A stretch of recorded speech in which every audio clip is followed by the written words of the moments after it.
Hi everyone, Ashton here, and with over 15 years of hiring and interviewing experience, I'm here to help you find your core strengths and your passions. Are you feeling a little bit lost on what your true passions are or what your core strengths are? As you know, most interviews are going to ask you this question, but really you should know this before you even start looking for places to interview, because you want to know what's going to get you going, what's going to keep you excited for the job that you're doing every day. So I have a small example, a short and very insightful exercise that's going to help get you in the right direction. So stick around, because by the end of this video, you're really going to know what's going to make you tick. So grab a pen and a paper. I like to use a computer because I can edit things, remove, delete, etc. But grab whatever you can, and we're just going to freestyle. Don't even think about it. Just write things down, write whatever comes to your mind. So for the first part, what we're going to do is we're going to figure out, what have you done in the past that has been really exciting for you? What has made you proud? What are things that made you happy, made you smile? Who were you with? What were you doing? For me, I was thinking back, and I loved when I used to travel all the time, and I was wondering, why did I like that so much? Honestly, it was having the freedom over my schedule. It was being able to do whatever I wanted during that day. So I figured, hey, maybe the 9-to-5 job isn't something that works for me very long term. Another time that I can remember, at least when it relates to work, is I was a delivery driver back in the day. I delivered Mexican food for this place down the street from my house, and I used to love getting a tip. When someone would give me a tip, I loved that. I was a little high that I would get every time too. So maybe something with commission was something that I should look into. So both were kind of leading me into sales.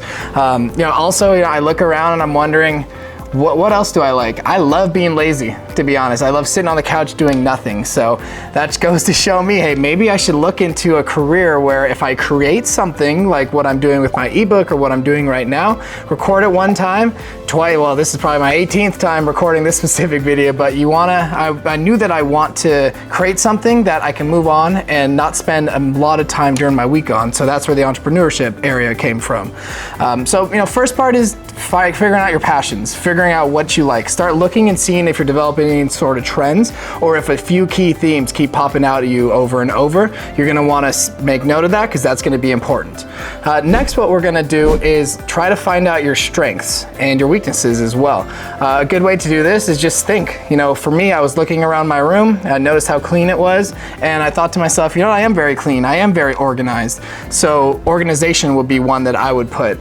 Also, I've been able to talk to anyone my whole life. I've been able to connect with people, whether it's out on the town drinking, whether it's meeting new people on my day-to-day life, whatever it is, I can talk to a lot of people. So, being personable, being able to talk to multiple people, that's another skill that I would put. So you want to keep putting your skills there, and also put your weaknesses. For me, I forget things all the time.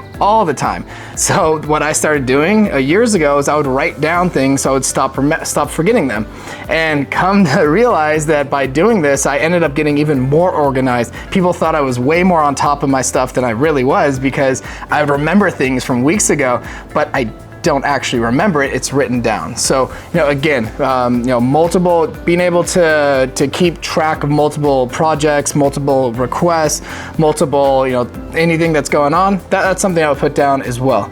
Lastly, the third thing that you're gonna wanna do is ask friends and family. They're not always here to give you a hard time. They really do wanna be able to help you, and they can give you some really good insights that you might not have thought of. My friends told me, other than a lot of things I'm not gonna repeat on this video, what they told me, but they let me know, hey, you're always one of the most fun people in a room. So I started thinking to myself, like, hey, if I'm interviewing for a job, wouldn't the person who I'm going to be spending a lot of time with want to be around someone fun?